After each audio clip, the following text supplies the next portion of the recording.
Hello Capricorn, Sun, Moon, Rising, and Venus signs. Kamusta kayo? Sana po nasa mabuti kayong kalagayan. Welcome back po sa Star Tarot. Kung bago kayo rito, welcome din kayo. Thank you for your support. I truly appreciate it. God bless you all. Capricorn, paunang mensahe po ninyo, I lead your metamorphosis. Okay? So, merong mga pagbabago dito na magaganap sa buhay ninyo at ito yung mga pagbabago na gusto mong mangyari sa buhay mo. Ito yung mga pagbabago na gusto mong ma-achieve, no, sa buhay ninyo. Kaya napakaganda nito.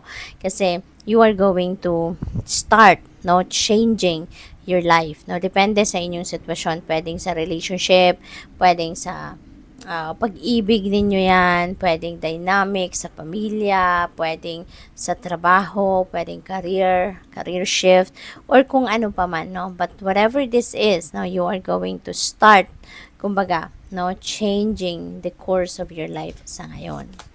We have change maker, make waves. So, ayan na nga, gagawin mo na. Hindi ka na magpapapigil, hindi ka na magpapatumpik-tumpik pa. You are definitely going to take action na on changing your life. What else? Make a mission statement for your soul. Ayan. So, siguro, you are addressing. No? Baka nararamdaman mo or baka meron kayong mga nararamdaman recently na parang pinupukaw kayo ng soul ninyo na do something, 'di ba? Change something sa buhay mo na makakapagpasaya naman sa sarili mo.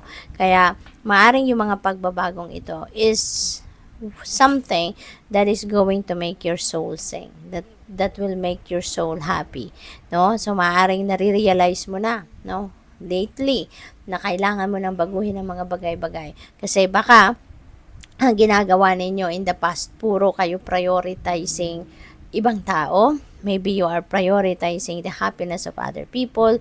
Maybe you are prioritizing the needs of other people, but not your own. Diba?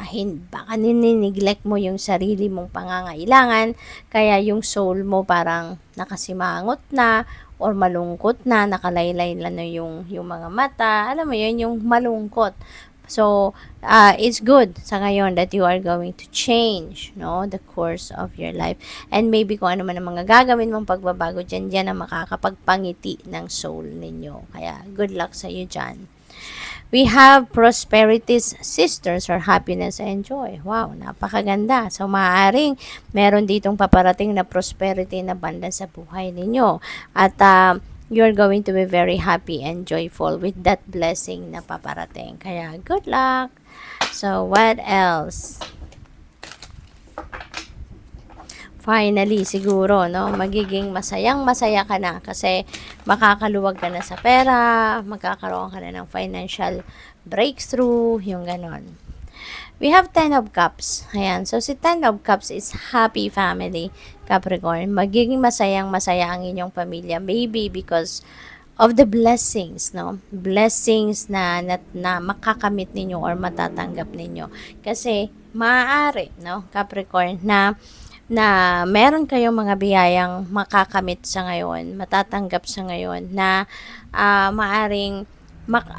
maaring financial, 'di ba? Na makakapag-provide ka na ng kung anong mga kailangan and wants ng inyong pamilya. Kaya masaya ang bawat isa kasi lahat ng kailangan nila nandiyan na, 'di ba? Pwede rin na ang iba sa inyo rito merong harmony, no? Harmonious and happy family talaga ang magkakaroon kayo.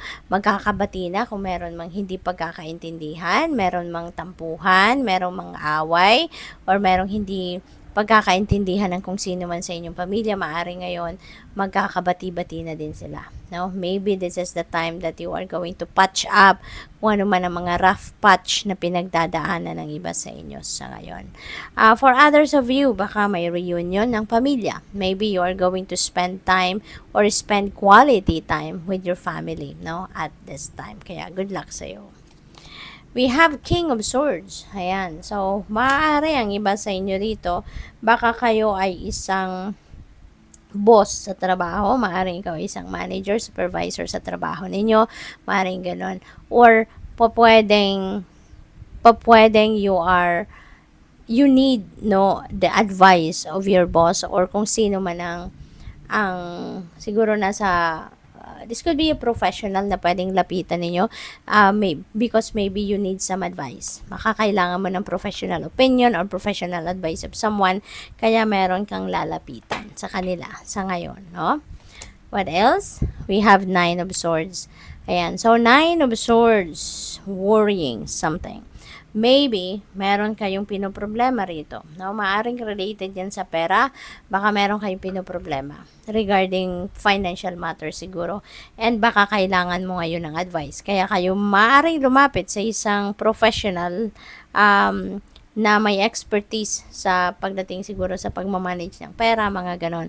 Kasi, maaaring yun ang pinoproblema ninyo. Baka meron kayong kailangang marinig, no, na something na pwedeng makatulong sa inyo kung paano ninyo i-manage ang inyong pera or paano kayo makakapag-loan or paano ninyo naririnig ko consolidate, no? So, baka merong utang na i-consolidate ninyo or gusto ninyong i-consolidate. So, that's why siguro ito yung kakausapin ninyo si King of Swords, no? Na siya yung makakatulong sa'yo para maayos kung ano man ang pagkakautang ninyo and maybe you're going to apply for consolidation. So, good luck sa'yo. Thank you for watching. Love and light. Namaste.